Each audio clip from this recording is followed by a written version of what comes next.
നമസ്കാരം സുഹൃത്തുക്കളെ.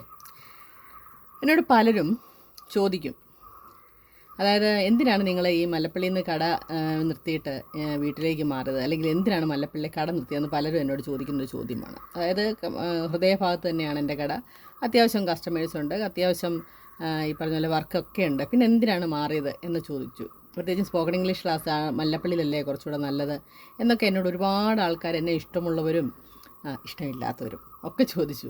അപ്പം ഇഷ്ടമില്ലാത്തവർ ചോദിക്കുന്നത് എന്തിനാണെന്നറിയില്ല, നമ്മൾ മുടിഞ്ഞ് മുണ്ടക്കോതല്ലി എന്നാൽ കേൾക്കാനുള്ളൊരു സുഖം കൊണ്ടാണ്. അങ്ങനെയുള്ള ആൾക്കാരും ഉണ്ട്, ഇല്ലെന്നൊന്നും നമുക്ക് പറയാൻ പറ്റില്ലോ, അല്ലെങ്കിൽ പിന്നെ ഈ ലോകം എത്ര നന്നായിരുന്നു അല്ലേ.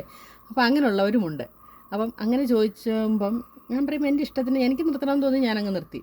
ചിലരോട് ഞാൻ തമാശയ്ക്ക് പറയും, പ്രത്യേകിച്ചും ഈ ഗവൺമെൻറ് അല്ലെ പഞ്ചായത്തുമായിട്ടൊക്കെ ബന്ധപ്പെട്ടവരോട് ഞാൻ പറയും, നിങ്ങളുടെ പഞ്ചായത്തും എൻ്റെയും നിങ്ങളുടെ പഞ്ചായത്തിൻ്റെ ജാതകം തമ്മിൽ ചേരുന്നില്ല, അതുകൊണ്ട് നിർത്തിയതാണെന്ന് പറയാറുണ്ട് ഞാൻ.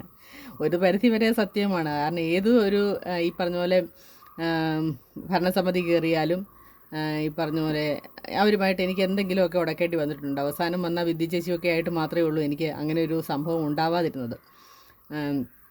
അതിന് മുമ്പ് ആദ്യത്തെ ടേണിലൊക്കെ ഒരു പ്രസിഡൻറ്റുമായിട്ട് എനിക്ക് എന്നും അടി ഉണ്ടാക്കേണ്ടി വന്നിട്ടുണ്ട്. ഒരു സ്ത്രീയാണെന്ന പരിഗണന അവരെനിക്കൊരിക്കലും തന്നിട്ടില്ല. അത്രയ്ക്ക് മോശം, എന്നെ ഏതൊക്കെ രീതിയിൽ ദ്രോഹിക്കാമോ ആ രീതിയിലൊക്കെ ദ്രോഹിച്ച ഒരു സ്ത്രീയാണ് അവർ, പറയാതിരിക്കാൻ പറ്റില്ല.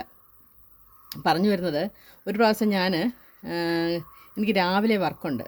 അപ്പം ഞാൻ പലവട്ടം പറഞ്ഞിട്ടുണ്ട്, എൻ്റെ ഈ കടയുടെ അടിയിലൊരു റൂമിൻ്റെ സ്പേസ് ഉണ്ട്, അവിടെയാണ് ഈ പഞ്ചായത്തിൻ്റെ വണ്ടി കയറ്റിയിടുന്നത്. അപ്പം വണ്ടി കയറ്റിയിടാൻ തുടങ്ങിയിട്ട് അധികകാലമായില്ല. അവരുടെ ഓഫീസ് റിനോവേഷൻ ചെയ്തപ്പം അവിടെ ഇടാൻ പറ്റാത്തതുകൊണ്ട് താൽക്കാലികമായിട്ട് ഇട്ട് തുടങ്ങിയാണ്. പിന്നെ അത് അവിടെ അങ്ങ് സ്ഥിരമാക്കി. അപ്പോൾ എന്നോട് നിങ്ങൾ ചോദിച്ചെന്നിരിക്കുക, നിങ്ങൾ എന്തിനാണ് പിന്നെ അങ്ങനെ ഒരു കട എടുത്തത്. പക്ഷേ ഞാൻ ആ കട എടുക്കുമ്പം ഇങ്ങനെ ഒരു അസൗകര്യം അവിടെ ഉണ്ടായിരുന്നില്ല. പിന്നീട് അവർ സൗകര്യപൂർവ്വം കൊണ്ടിട്ടതാണ്. ഒരു പരിധി വരെ എന്നെ അവിടെ നിന്ന് ഇറക്കി വിടാൻ വേണ്ടിയിട്ടും അതിന് ശ്രമിച്ചിരുന്നു എന്നൊക്കെയുള്ള കാര്യങ്ങൾ ഞാൻ പിന്നീട് പറയാം. പക്ഷേ ഇത് പറയാൻ വന്ന കഥ, അപ്പം ഞാൻ രാവിലെ ചെല്ലുകയാണ്. അപ്പോൾ അവിടെ വണ്ടി കിടപ്പുണ്ട്. അപ്പം രണ്ട് കഥ കാണിങ്ങനെ ഈ ഗ്രില്ല് ഇങ്ങനെ തുറക്കണം നമ്മൾ, എങ്കിലേ കയറാൻ പറ്റുള്ളൂ. അപ്പോൾ അതിൽ ഒരെണ്ണം തുറന്നാലും നമുക്ക് കയറിപ്പോകാം, രണ്ടും തുറക്കണമെന്നില്ല. ഒരു ഇച്ചിരി വീതിയുള്ള ഒരു റൂമിൻ്റെ സൈസുള്ള ഒരു ഇതാണ്, അതിൻ്റെ 2 ഗ്രില്ലുണ്ട്.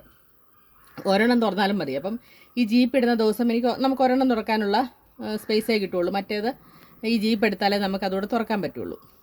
അപ്പോൾ അന്ന് ഞാൻ ചെന്നപ്പോൾ എന്താ സംഭവം എന്ന് ചോദിച്ചാൽ, ഈ ജീപ്പ് നടുക്ക് കയറ്റിയിട്ടേക്കുക, എനിക്ക് രണ്ടും തുറക്കാൻ പറ്റുന്നില്ല. അതായത് ഈ ജീപ്പ് മാറ്റാതെ നമുക്ക് ഈ 2 ഗ്രില്ലും തുറക്കാൻ പറ്റില്ല, എനിക്ക് കയറിപ്പോൾ. പിന്നെ ബസ് സ്റ്റാൻഡിനകത്തൂടെ ഒരു ഇതുണ്ട്, അത് താഴെയിട്ട് പൂട്ടിയിരിക്കുകയാണ്, അതിൻ്റെ താക്കോൽ എൻ്റെ ഇല്ല താനും. അപ്പോൾ അങ്ങനെ വന്നപ്പോൾ ഞാൻ പെട്ടെന്ന്, കാരണം എനിക്ക് അത്യാവശ്യത്തിനാണ് ഞാൻ 8:30 ചെല്ലുന്നത്. എനിക്കൊരു വർക്ക് അത്യാവശ്യമായിട്ട് രാവിലെ കൊടുക്കേണ്ടത് കൊണ്ട് ഞാൻ അത്ര 8:30, അല്ലെങ്കിൽ ഞാൻ 9:00 ആകുമ്പോഴാണ് കട തുറക്കുന്നത് സാധാരണഗതിയിൽ. എൻ്റെ കഷ്ടകാലത്തിന് ഞാനന്ന് 8:30 ചെന്നു. 9:00 സാധനം കൊടുക്കേണ്ടതാണ്. നിങ്ങൾ ആലോചിക്കണം, 8:30 ഞാൻ ചെന്ന ഞാൻ അന്നേരപ്പം തൊട്ട് പ്രസിഡൻറ്റിനെ വിളിക്കുന്നു, സെക്രട്ടറിയെ വിളിക്കുന്നു, ഈ പറഞ്ഞ പോലെ എനിക്ക് ഈ ഡ്രൈവറുടെ നമ്പറില്ല, എല്ലാവരെയും വിളിച്ചു. അവരെല്ലാം ഇയാളെ വിളിക്കുന്നുണ്ട്, ഇപ്പം വരും എന്ന് പറഞ്ഞ് ഞാൻ ഇന്ന് എത്ര മണിയാണെന്നറിയോ, 9:45 വരെ അന്നിപ്പോൾ അവിടെ നിന്നു. നിങ്ങൾ ആലോചിക്കണം.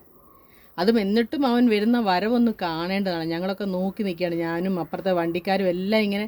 കാരണം ഞാൻ ഈ നിന്ന് ഈ ടെൻഷൻ അടിക്കുന്നതൊക്കെ അവർ കണ്ടുപിടിക്കുക. അപ്പോൾ അവരെല്ലാം വന്നിട്ട് എന്നോട് ചോദിക്കുക എന്നാ പറ്റി. അപ്പോൾ ഞാൻ ചോദിച്ചത് വണ്ടി ഇട്ടേക്കുന്നുണ്ട്, എനിക്ക് കടയിലോട്ട് കയറാൻ പറ്റത്തില്ല. അപ്പം ഈ അക്കരെ അപ്പുറത്തുണ്ടായിരുന്ന രാജു സ്റ്റുഡിയോയിൽ നിന്ന് ക്രോസ് ചെയ്യാൻ മാത്രം, അതായത് ആ റോഡ് ക്രോസ് ചെയ്യാൻ അവൻ 10 മിനിറ്റ് എടുത്തു എന്നുള്ളതാണ്. ഒന്ന് ആലോചിച്ച് നോക്കണം. ഒരു ഡ്രൈവർ, പഞ്ചായത്തിൻ്റെ ഒരു ഡ്രൈവറുടെ ധാർഷ്ട്യമാണ് നിങ്ങൾ ആലോചിക്കേണ്ടത്.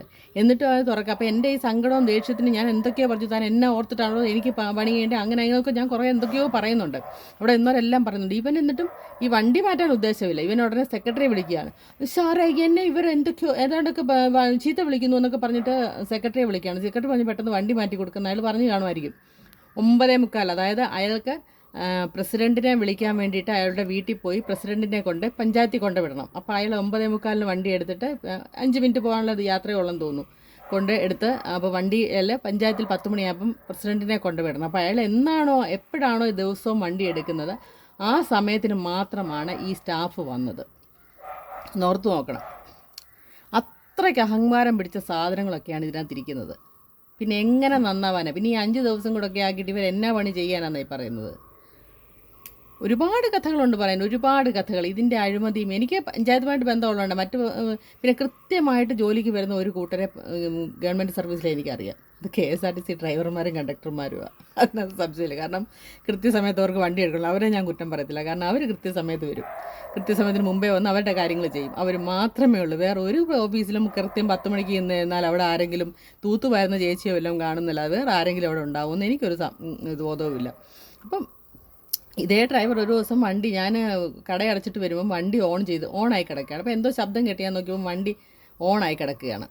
അപ്പം ഞാൻ പെട്ടെന്ന്, അപ്പം ആളില്ല സ്ഥലത്ത്. അപ്പം ഞാൻ പെട്ടെന്ന് അന്നത്തെ പ്രസിഡൻറ്റിനെ വിളിച്ചു. രണ്ടാമത്തെ ടേണിലെ പ്രസിഡൻ്റായിരുന്നു.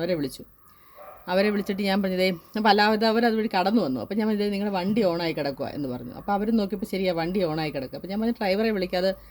അപ്പോൾ അവർക്ക് പേടിയായി എന്നെ വിളിക്കാൻ. ഈ ഡ്രൈവറെ ഈ പ്രസിഡൻറ്റിൻ്റെ പേടിയാണെന്നുള്ള കാര്യം ഓർക്കണം. മനസ്സിലായോ? അപ്പോൾ ഇങ്ങനെയൊക്കെയുള്ള കാര്യങ്ങളാണ് നടക്കുന്നത്. അവർക്ക് സംസാരിക്കാൻ പേടിയാണ്. ഇല്ല, ഡ്രൈവറെ വിളിക്കാൻ പറ്റത്തില്ല, വേറെ ആരെങ്കിലും വിളിച്ച് നോക്കട്ടെ എന്ന് പറഞ്ഞിട്ട് വേറെ ആരെ വിളിച്ച് ശരിയാക്കി കാണുമായിരിക്കും. പിറ്റേ ദിവസം ഞാൻ ചോദിച്ചപ്പോഴാണ് ഈ ഡ്രൈവറോട് ചോദിച്ചത്, എന്താ ഇന്നലെ വണ്ടി ഓൺ ചെയ്തിട്ട് പോയി ചോദിച്ചപ്പോൾ അവൻ്റെ ഫോൺ ചാർജ് ചെയ്യാൻ വേണ്ടി വണ്ടി ഓൺ ചെയ്തിട്ട് കുത്തിയിട്ടിട്ട് പോയതാണ്. അവൻ പള്ളി പോവോ എന്തോ ചെയ്തതാണ്, എവിടെയോ പോയതാണെന്ന് പറഞ്ഞു. അപ്പോൾ ഇതൊക്കെയാണ് സംഭവങ്ങൾ. ഇങ്ങനെയൊക്കെയാണ് ഓരോ സ്ഥാപനങ്ങൾ നടക്കുന്നത് ഗവൺമെൻറ്. എന്നിട്ടാണ് ഇവർക്ക് ഈ 7 ദിവസമാക്കിയാൽ ഇവർക്കൊരു വിഷയമില്ല. കാരണം ഈ പഞ്ചിങ് ഒന്നും കൃത്യമായിട്ട് നടക്കുന്നില്ല. പഞ്ചിങ് ചെയ്ത് അവർ കറക്റ്റ് സമയത്ത് പഞ്ചിങ് ചെയ്യുമായിരിക്കും. പിന്നെ അവരെങ്ങോട്ടാണ് പോകുന്നത് നിങ്ങൾക്ക് വല്ല ധാരണയുണ്ടോ? അത് അവിടെ സൈറ്റ് നോക്കാൻ പോകുന്നു, അല്ലെങ്കിൽ ഇവിടെ ഇന്ന് നോക്കാൻ പോകുന്നുണ്ട്. ഒരു പോക്ക് പോയിട്ട് അവർ വല്ല കല്യാണ സ്ഥലത്തോ അല്ലെങ്കിൽ ഒരു കീർത്താമസ സ്ഥലത്തോ ഒക്കെ നിൽക്കുന്നത് നിങ്ങൾക്ക് കാണാം.